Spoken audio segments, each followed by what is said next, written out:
everybody. It's Bondel and Jolly with Elevate in 365, and thanks for tuning in to today's casual conversation. I have the pleasure of sitting with Amy St. Hilaire. How are you, Amy? I'm great. How are you doing? I'm wonderful. Thank you so much for joining me today. And everybody, thank you for joining me. Amy has over 22 years as a licensed marriage and family therapist in the state of California. She works as a transformational life coach. I hope I'm saying that right, Amy. And she's also the founder of Mind and Body Healing University. And she is just an incredible wealth of knowledge and probably one of the bubbliest, happiest people you will talk to ever.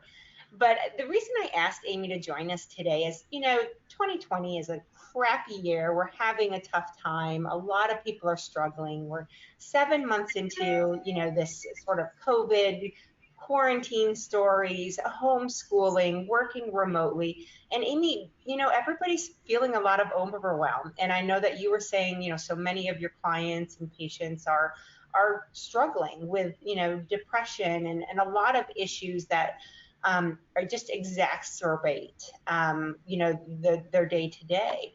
And so honestly, we just kind of thought we'd take a step back. We just did this initiative inside of Elevate. We have a program called Elevate Cares.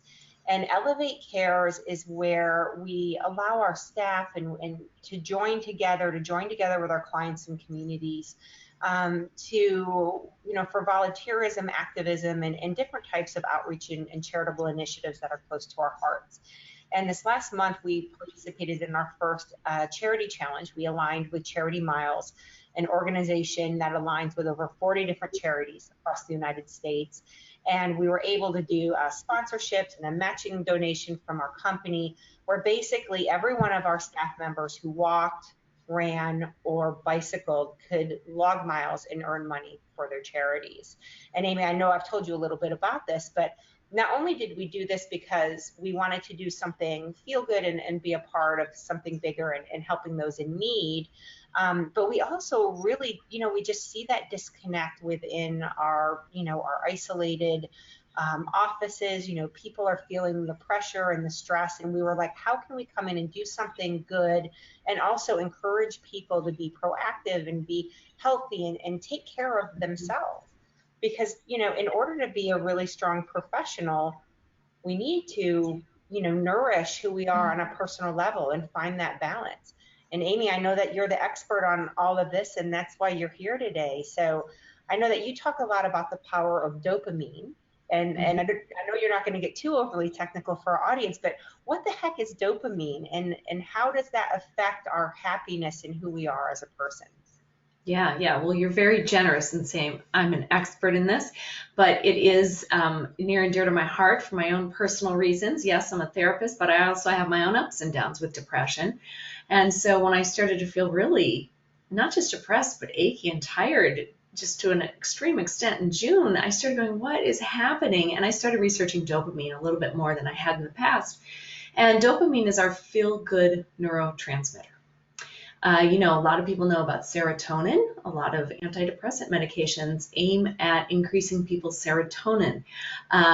Less maybe talked about is dopamine. And dopamine is the feel-good neurotransmitter, and that gets released in our brain anytime we check an activity off the list. We accomplish something.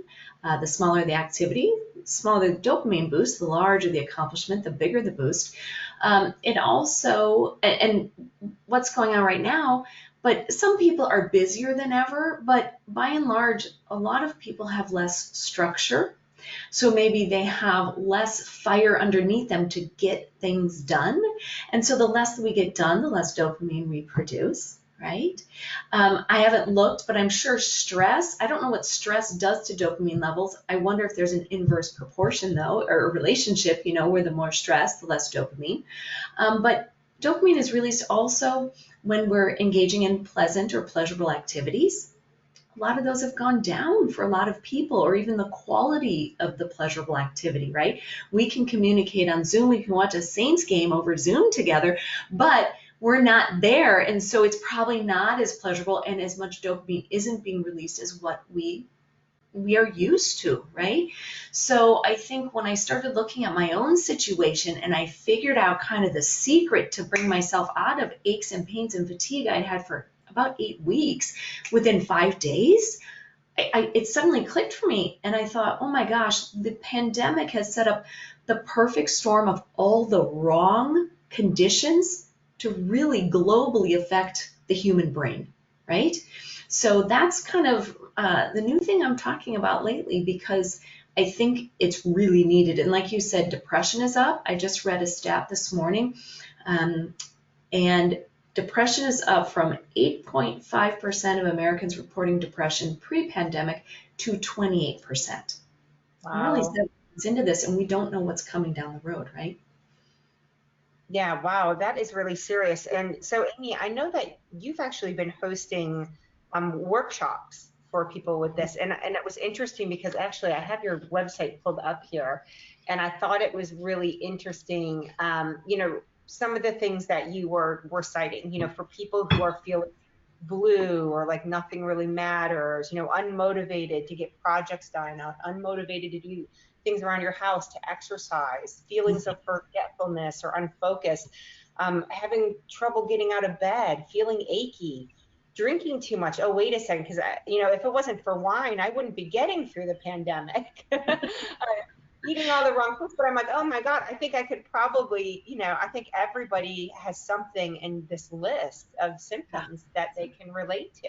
And we're just thinking, well, it's discouraging, but you're saying that there are things that we can actually do to lift ourselves and help to overcome. And I know that your workshops, and everybody, by the way, I think you have an upcoming workshop, October 20th. If I'm correct, right? October 20th. And we're going to have a link for everybody who would like to register for it. It's a free workshop. I think it's called How to Reclaim Your Happy, How to Create Happiness in 6 Weeks. Right? Yeah, well, even though it's 2020, that's... But anyway, there's a link for anybody who'd like to register for that. But Amy, and I know that you share a lot of great tips and tricks, of what people can do to sort of reclaim their happiness and overcome some of these struggles and challenges. But I know that you had a few that you were going to share with our audience today as well. Yeah. So what I really want to drive home is that sometimes we don't appreciate how much the brain does for us, right?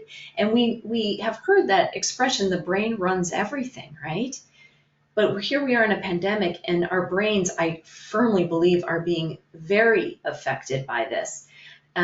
So the great news here is that if we think about the brain as being like any other organ in the body, if someone has diabetes, you have to support your pancreas in a certain way, right? The brain is no different. And a lot of times we think, well, okay, I need to exercise. Exercise is probably one of the best ways to increase your dopamine and your endorphins and your serotonin. Excellent. But the cruel thing about low-grade or more serious depression is when you are feeling depressed, especially if it's a low dopamine type depression, you're totally unmotivated. So you may know, I gotta get out and exercise. Like for me, you know me, I love to hike and get outside maybe 5 times a week. I had 3 weeks I just watched myself not exercise. So a lot of us know what we need to do to feel at our best, but if we have low dopamine, literally it can create, I researched this, it says not wanting to move. I laughed out loud.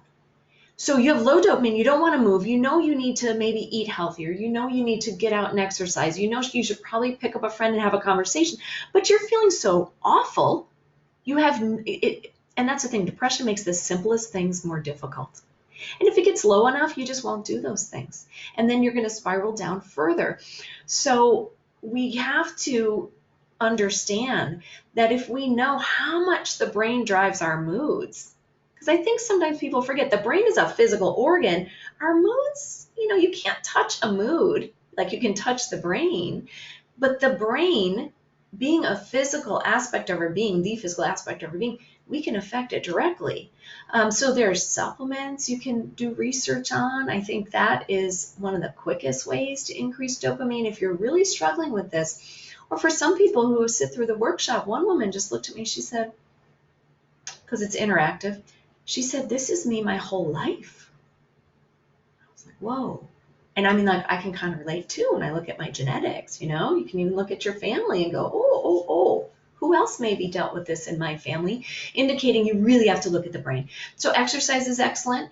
Having an accountability partner, because if you're low dopamine and don't want to do anything, you might need someone to light the fire under you to get out and just do it, because once you get moving, you start getting momentum, a little bit more dopamine, a little more motivation, a little more doing the things you need to do, like eating healthy. I thought it was funny that eating foods you crave can increase dopamine. Now, it's a double-edged sword, right? And I firmly believe in moderation. So if I really love dark chocolate, well, you know, I can say I've been eating too much chocolate at night when I'm binge watching my favorite TV show, which can produce a little bit of dopamine. But you don't want to go overboard with it, you know? So it's kind of interesting. Wine, right? I was at the liquor store that makes these amazing breakfast burritos a few months ago. One of our first, you know, takeout meals out. And I said, oh, how's business, you know? Because they're, you know, like family run, local. And I'm always, you know, I'm a businesswoman, so I'm always interested in things like that. And they said, well, liquor sales are way up, you know? So people are self-medicating, right? And I want to help people self-medicate in ways that are healthy and constructive. And I do believe in moderation for everyone in everything. So I'm not going to ever tell someone you can't have your chocolate or your red wine. You know, you just moderation.